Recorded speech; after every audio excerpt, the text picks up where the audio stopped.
Cuma satu catatan yang penting kita garis bawahi di sini, bahwa selama Indonesia merdeka kita belum pernah punya pengalaman membangun sebuah kota. Seputar rencana pemindahan ibu kota terus bergulir, apalagi di tengah kondisi ekonomi Indonesia dan dunia yang masih belum normal akibat pandemi.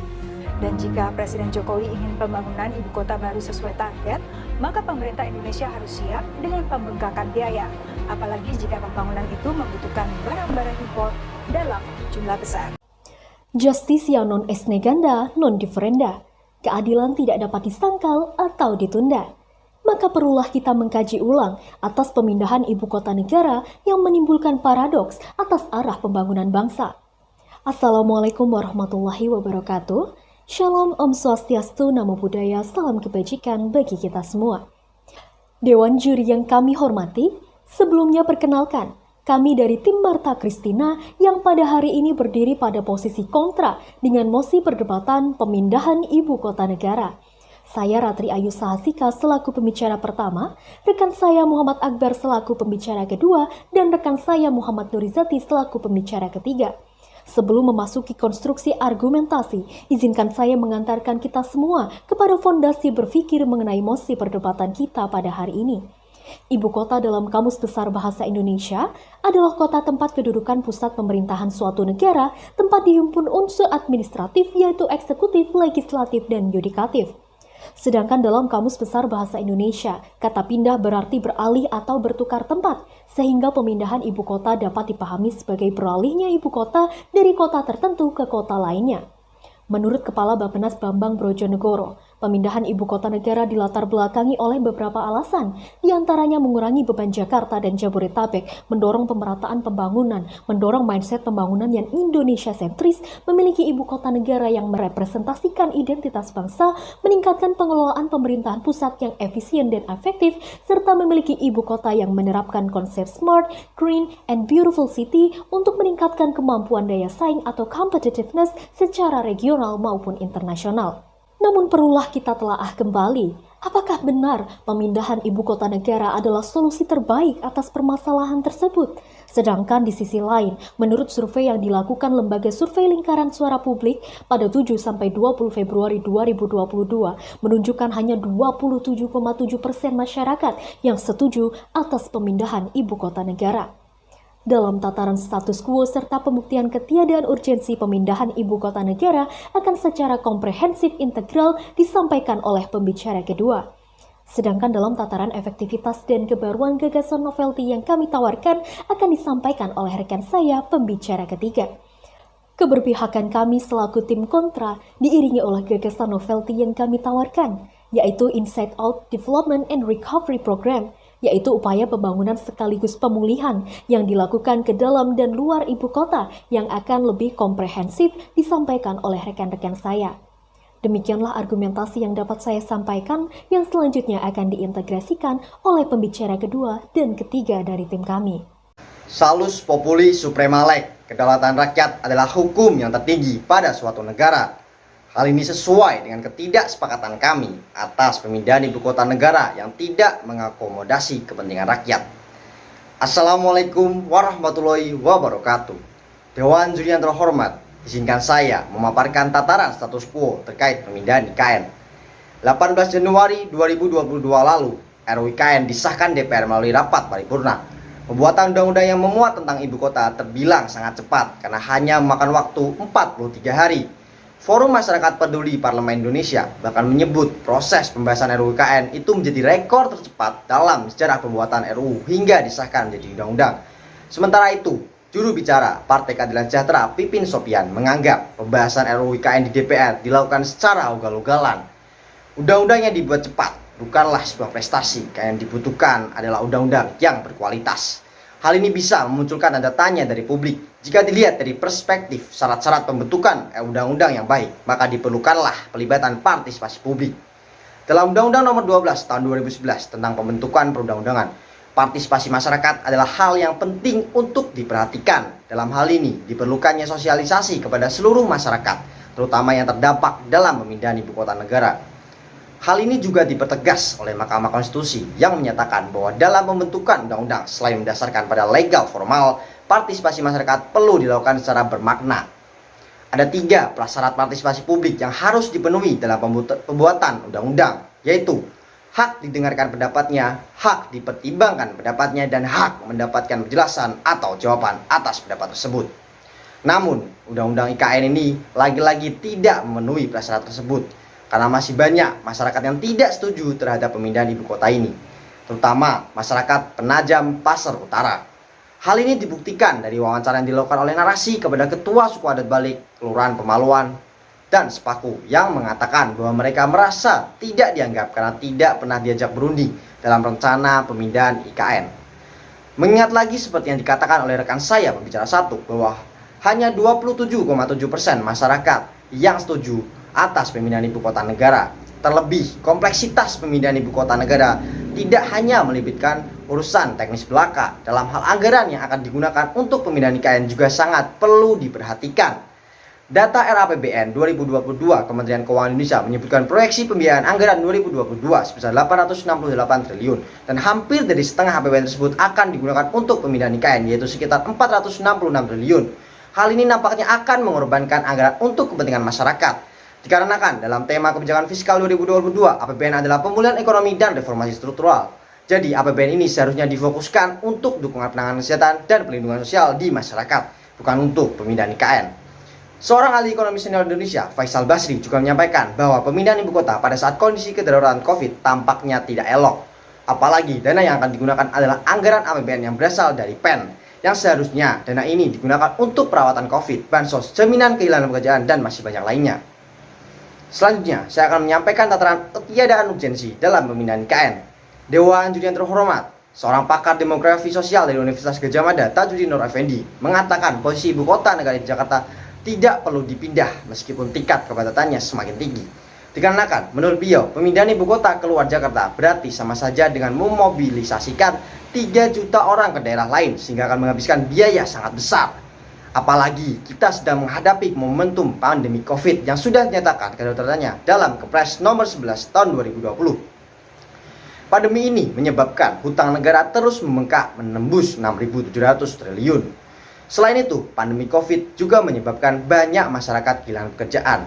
Kementerian Ketenagakerjaan sendiri mencatat bahwa terdapat 72.982 pekerja yang dirumahkan dikarenakan pandemi.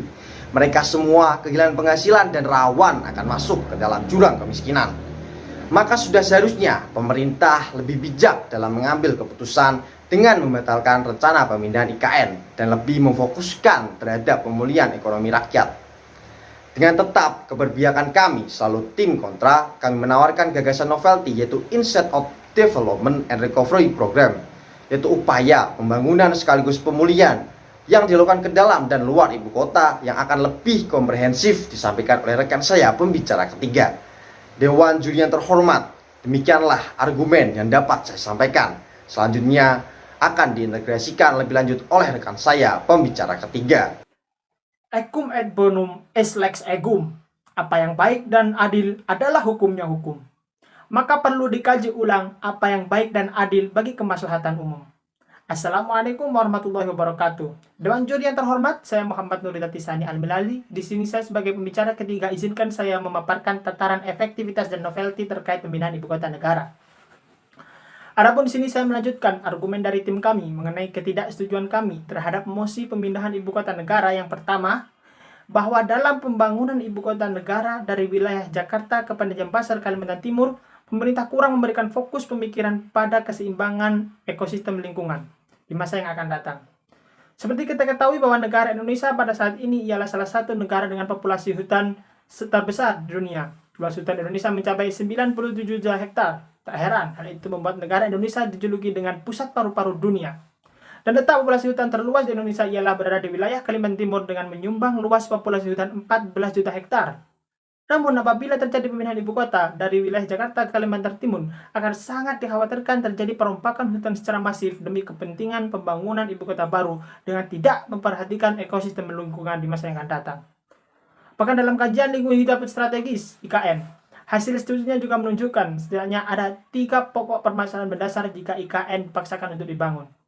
Yang pertama ialah ancaman tata air dan sistem hidrologi terhadap pencemaran air dan kekeringan karena berkurangnya wilayah resapan di wilayah lokasi pembangunan ibu kota baru. Yang kedua ialah ancaman terhadap flora dan fauna. Apabila terjadi pembangunan ibu kota secara masif dan pembangunan lahan secara besar-besaran dari hutan, dapat dipastikan ada banyak jutaan flora dan fauna yang kehilangan habitat alam dan tempat tinggal alam untuk berkembang biak. Yang ketiga adalah ancaman terhadap pencemaran dan kerusakan polusi udara. Apabila pusat ibu kota dibangun di wilayah Kalimantan, pasti penggunaan alat transportasi di wilayah lokasi tersebut juga akan meningkat. Dan itu akan berdampak pada polusi udara dan penurunan kualitas serta kuantitas oksigen di masa yang akan datang.